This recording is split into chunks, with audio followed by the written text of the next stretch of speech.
هي الدنيا فلا تركن إليها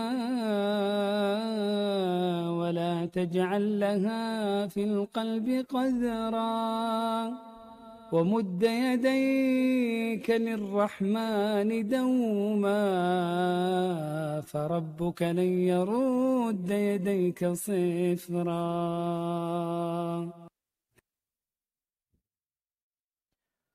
Assalamualaikum warahmatullahi wabarakatuh. Alhamdulillah wassalatu wassalamu ala Rasulillah thumma amma ba'd. Sahabat Tarbawi terkhusus santriwan santriwati yang salih salihah, hafidhah luar dalam rahimakumullah. Berjumpa kembali bersama kami di iKit Islamic Channel, channel kaum awam. Kami bermohon kepada Allah Subhanahu wa taala, mudah-mudahan antum semua, panjenengan semua, Anda semua terlingkupi oleh cahaya hidayah, limpahan rahmah, curhan berkah dan maghfirah dari Allah Subhanahu wa taala. Allahumma amin. Masih tentang pendidikan, masih lanjut di mata pelajaran akhlak, khususnya bab ke-22. Babu taghlidhi uqubati man amara bima'rufin aw naha 'an munkarin wa khalafa qawlahu fi'luhu. Bab beratnya hukuman orang yang beramar ma'ruf nahi mungkar tetapi perilakunya tidak sejalan, amaliyahnya bertentangan atau melanggar ucapannya sendiri. Dengan kata lain, ia tidak konsekuen dengan apa yang telah ia serukan dan ia dakwahkan. Pada pertemuan yang telah lalu, kita sampai di dalil ayat-ayat Al-Quran, dan perkenankanlah pada kesempatan awal ini kami menyampaikan sedikit kesimpulan dari materi yang telah kita bahas di pertemuan yang pertama kemarin. Langsung saja, kesimpulan yang bisa kami sampaikan adalah bahwa ketidakkonsekuenan terhadap apa yang didakwahkan itu, pertama, merupakan bukti ketidaksempurnaan iman seseorang, sehingga imannya ada celah ataupun ada cacatnya karena tidak terbukti begitu keimanannya. Kemudian yang kedua adalah bahwa ketidakkonsekuenan tersebut itu juga merupakan bukti ketidaksehatan akal manusia, yang disebut dengan dalam bahasa Al-Baqarah ya, ayat 44 itu dengan ungkapan afala ta'qiluna. Apakah kamu atau kalian itu tidak bisa berpikir dengan akal kalian begitu? Inilah hakikat dari makna kebodohan ya, makna kebodohan dalam Islam. Kemudian kesimpulan yang terakhir, yang ketiga adalah bahwa ketidakkonsekuenan tersebut juga berdampak buruk kepada si pelaku, yakni berupa puncak kebencian dari Allah Subhanahu wa taala yang diistilahkan di dalam Al-Qur'an itu dengan al-maqtu. Itu termaktub di surat As-Saff ayat 2 dan 3. Jadi orang yang tidak konsekuen terhadap apa yang ia dakwahkan, maka ia akan mendapatkan puncak kebencian dari Allah Subhanahu wa taala. Na'udzubillahi min dzalik. Baiklah sahabat Tarbawi rahimakumullah. Masuk ke materi baru kita hari ini, yakni dalil hadis dari bab 22. Di sini Al-Imam An-Nawawi rahimahullahu taala hanya menampilkan satu hadis, dan itu insyaallah sudah mencukupi untuk melengkapi dalil-dalil ayatnya begitu. Namun sebelumnya kami ingatkan kembali, bagi yang sudah tidak punya wudu, silahkan memperbarui wudunya, bersiwak ya, gosok gigi begitu. Mudah-mudahan itu bisa menambah keberkahan ilmu kita. Dan kita bermohon kepada Allah Subhanahu wa taala hidayah penuh sehingga nantinya dianugerahi ilmu yang benar sekaligus praktek ya, amaliyah yang benar juga, dan keikhlasan hanya karena Allah Subhanahu wa ta'ala. Termasuk di dalam proses ya belajar mengajar ini tentunya ya. Amin amin amin ya rabbal alamin. Baik, mari kita langsung baca saja dalil hadisnya. Bismillahirrahmanirrahim.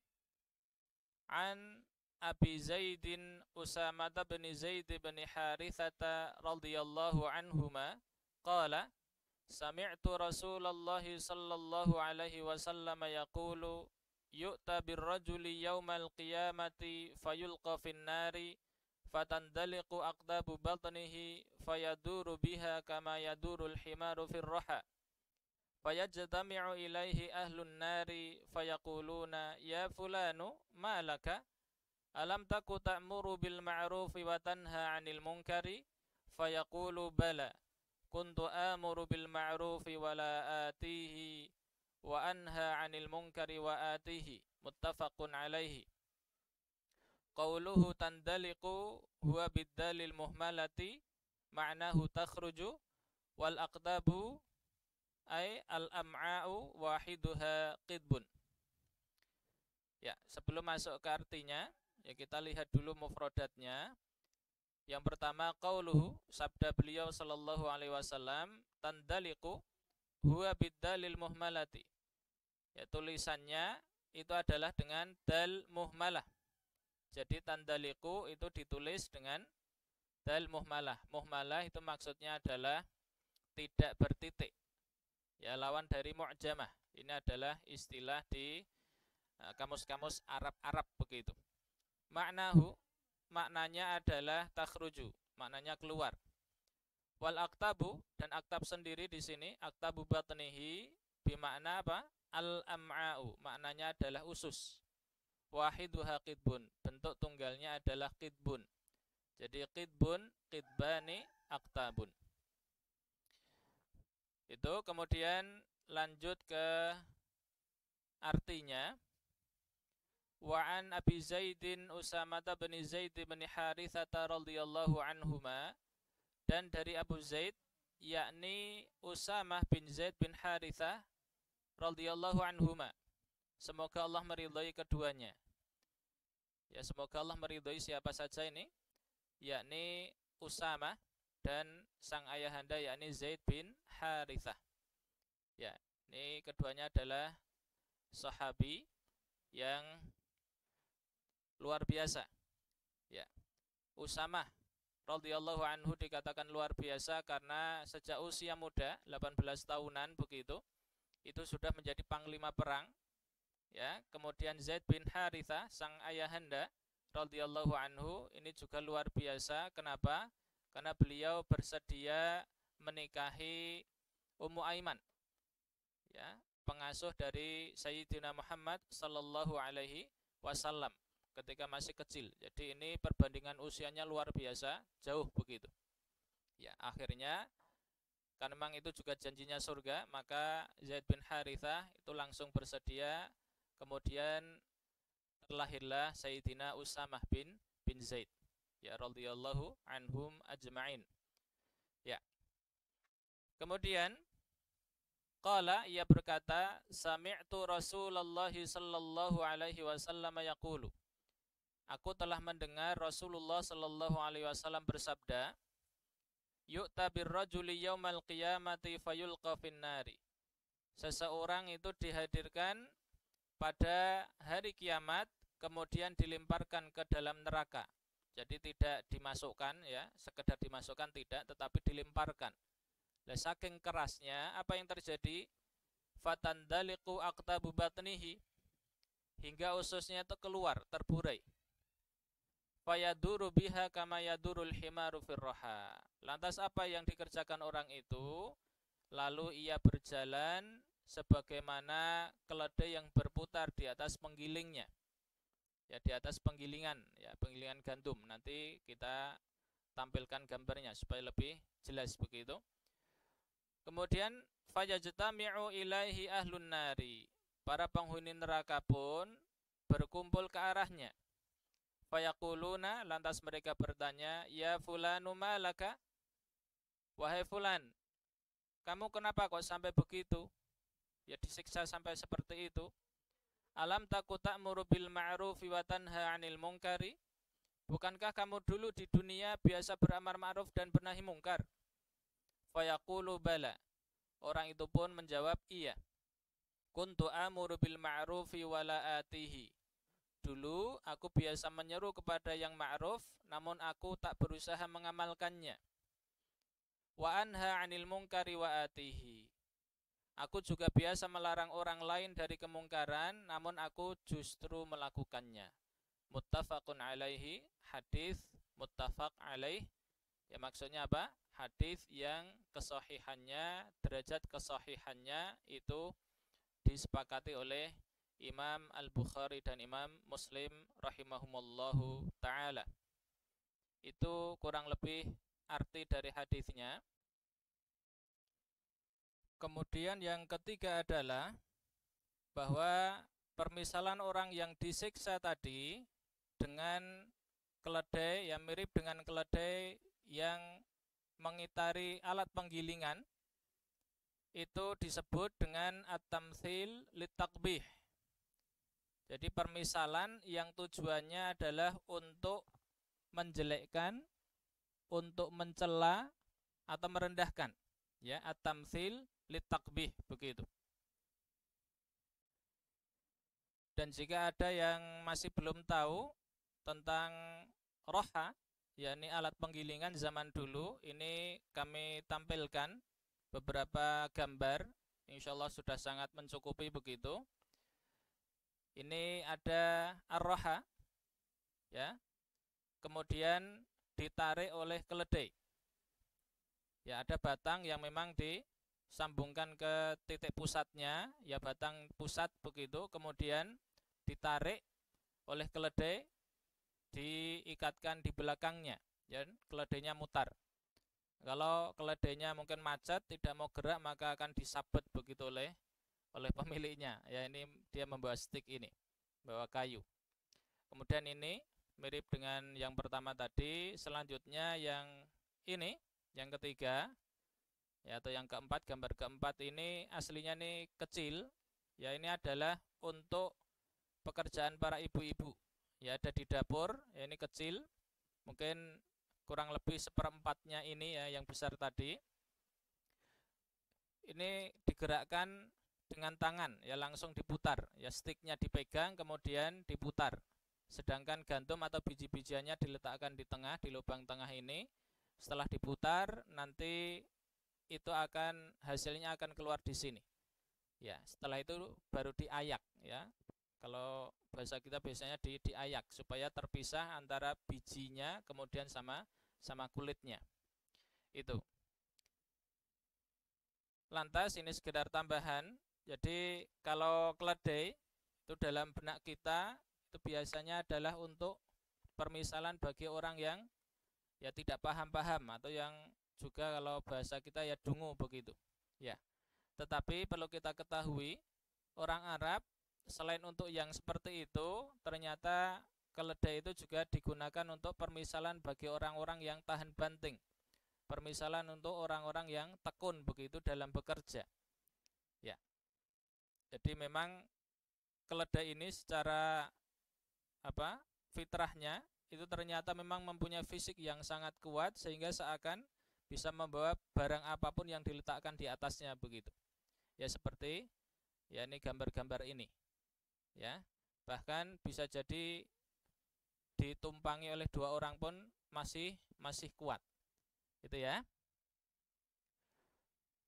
Itu yang ketiga. Kemudian yang keempat adalah bahwa neraka yang disebutkan di dalam hadis tadi, di dalam syarah itu kita baca, itu sangat memungkinkan itu adalah narul muwahhidin, adalah neraka yang dikhususkan untuk orang-orang yang beriman, ya, orang-orang yang muslim, ya, kaum muslimin yang berdosa begitu. Jadi dibakar di situ dulu sehingga ya, kalbunya menjadi kalbun salim, akhirnya diangkat ke surga. Ya. Wallahu a'lam, ya.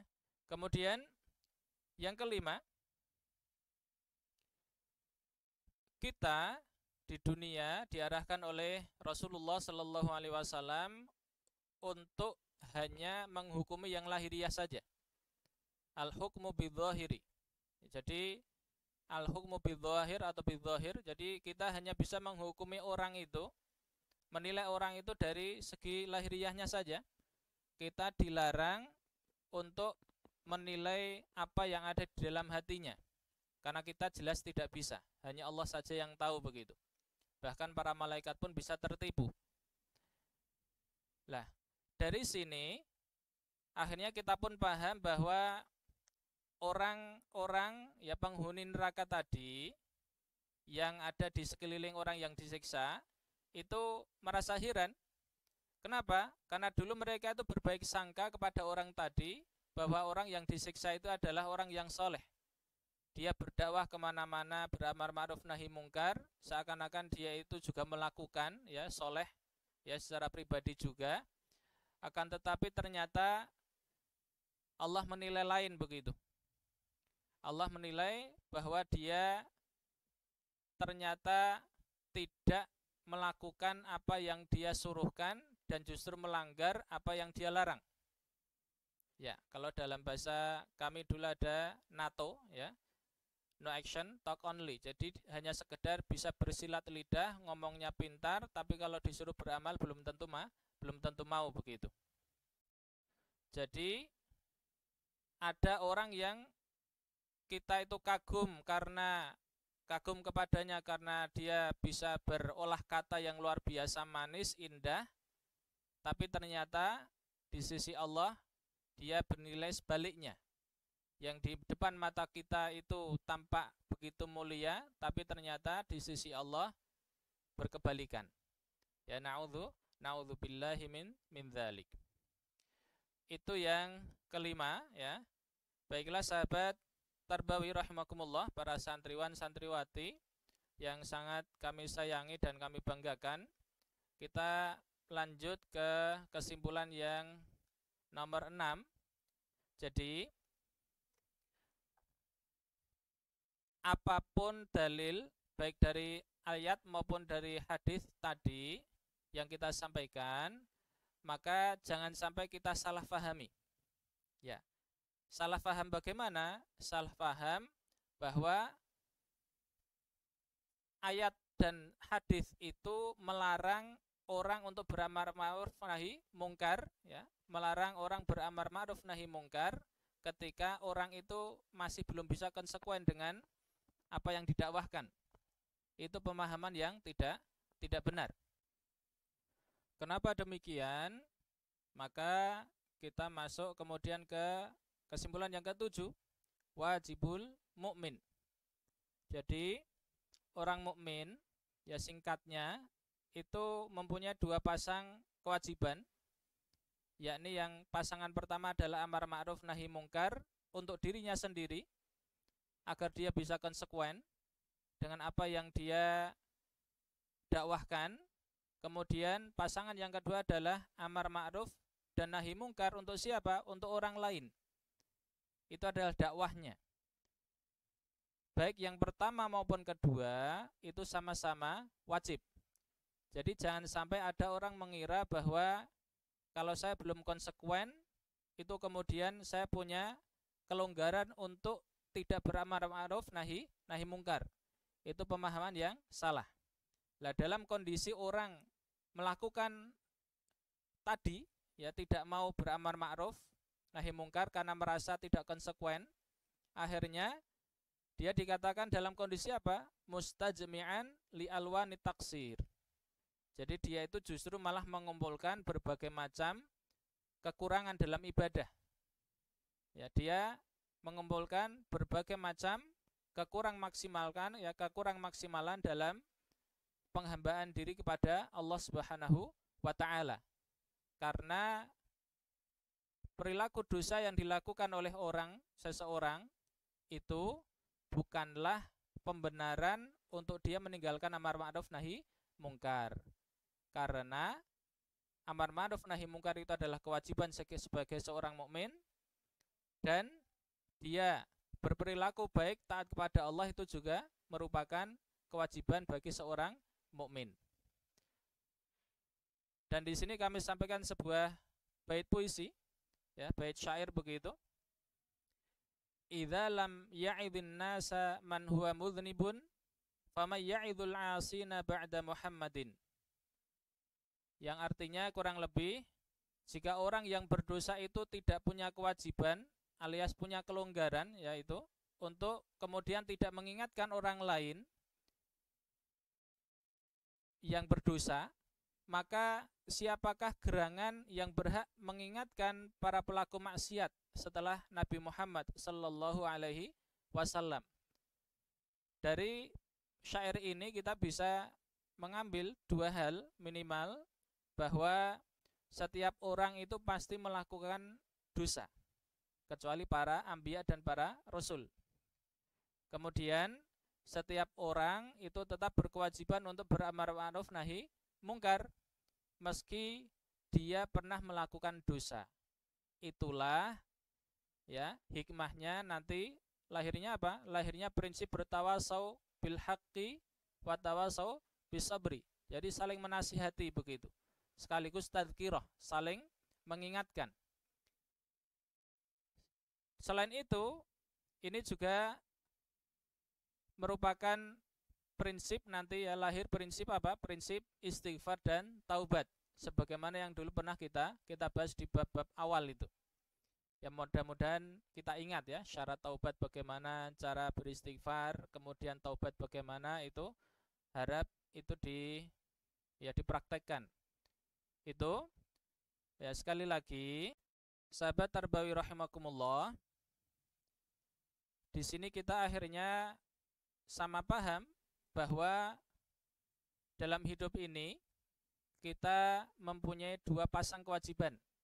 Ini harus saya ulang, ya. Kewajiban apa itu? Yakni yang pertama, beramar ma'ruf nahi mungkar kepada diri kita sendiri agar kita selalu taat, konsekuen dengan apa yang kita dakwahkan.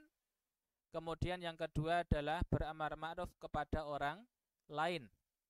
Ya, dimulai dari orang-orang terdekat kita tentunya, ya, supaya apa? Kita punya nilai lebih, ya, bisa menyempurnakan kewajiban kita sebagai seorang mukmin, yakni berdakwah, soleh untuk diri sendiri dan juga muslih untuk orang lain. Ya, kesempurnaan penghambaan itu adalah ketika kita melakukan keduanya. Dan kekurangan yang sempurna, kekurangan yang totalitas, ya, naudzubillah, tapi, ya, itu adalah ketika ia meninggalkan keduanya. Ya, seseorang atau kita itu meninggalkan keduanya. Dan harap diingat bahwa amal ibadah itu ada banyak tingkatannya.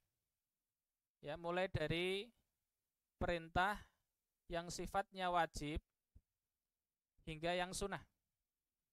Mulai dari larangan yang sifatnya haram hingga yang bersifat makruh. Lah, ketika kita menyuruh untuk taat, maka itu sifatnya mutlak, melingkupi semua jenis ketaatan. Dan jika kita melarang, maka itu juga melingkupi semua yang dilarang dengan segala tingkatannya. Lah, dengan banyaknya bentuk ketaatan itu, tentunya tidak mungkin ada begitu orang yang bisa melakukan semua ketaatan itu dan juga menjauhi segala larangan, karena memang ada larangan yang berupa makruh, ya. Itu apalagi kita sadar akan kekurangan dan serba keterbatasan kita sebagai manusia, ya, sebagai hamba Allah Subhanahu wa taala. Sekali lagi, itulah yang nantinya akan ada wujud sabar, ya, akhlak sabar, akhlak syukur, kemudian akhlak taubat, begitu, akhlak minta ampun dan seterusnya. Sehingga kemungkinan yang dimaksud di sini, ya, dalam hadis ini itu adalah terkait dengan menyuruh kepada hal-hal yang wajib dan larangan yang terkait dengan yang haram begitu. Sedangkan yang bersifat sunnah, mustahabah ataupun yang makruh, larangan yang makruh, maka itu sesuai dengan kemampuan masing-masing. Wallahu a'lam. Nah, di sini terakhir, ya, sebelum kita tutup, kami sampaikan terkait dengan tingkatan manusia berkaitan dengan amar ma'ruf nahi mungkar. Jadi ada 5 tingkatan. Mudah-mudahan kita berada di tingkatan paling atas. Apa itu? Tingkatan yang pertama adalah orang yang beramar ma'ruf nahi mungkar. Ya kita singkat berdakwah begitu. Plus dia konsekuen dengan apa yang dia dakwahkan. Itu tingkatan paling tinggi. Harapan kita di situ ya. Kemudian yang kedua adalah golongan orang yang tidak berdakwah, tidak beramar ma'ruf nahi mungkar, tetapi secara pribadi dia baik. Dia taat kepada Allah secara pribadi ya. Jadi menjadi seorang pribadi yang soleh untuk dirinya sendiri saja. Tapi tidak bisa soleh atau muslih untuk orang lain. Maka ini masuk ke tingkat kedua, dan ini kebanyakan orang di sini. Entah karena takut ya, entah karena malu dan seterusnya. Akhirnya dia tidak berdakwah. Kemudian tingkatan yang ketiga adalah golongan orang yang dia itu berdakwah tetapi ternyata apa? Dia tidak konsekuen. Ya, ini juga ada tingkatan tadi. Kemudian yang keempat adalah golongan orang yang tidak berdakwah dan dia ternyata juga bermaksiat. Ya, dia berlaku yang tidak baik. Maka ini masuknya keempat. Tapi ternyata masih ada yang lebih buruk dari itu, yakni adalah tingkatan kelima. Apa itu? Golongan orang yang melarang amar ma'ruf nahi mungkar, melarang orang berdakwah, plus dia itu juga tidak taat kepada Allah Subhanahu wa taala alias bermaksiat. Ya, ini adalah tingkatan paling bawah dan kita tentunya harapannya itu adalah berada di tingkat yang paling atas. Ya, dengan sesuai dengan kemampuan kita masing-masing. Itu kurang lebih ya materi kita terkait dengan bab ke-22 ini. Mudah-mudahan ada titik-titik pencerahan sehingga kita bisa mengamalkan dengan lebih baik ya amal diniyah kita, perilaku keagamaan kita, baik lahir maupun batin. Baik, kita tutup pertemuan kita kali ini. Mudah-mudahan berkah. Subhanakallahumma bihamdik asyhadu an la ilaha illa ant astaghfiruka wa atubu ilaik. Jangan lupa untuk saling mendoakan, doakan asatidzah, para pengasuh semuanya tanpa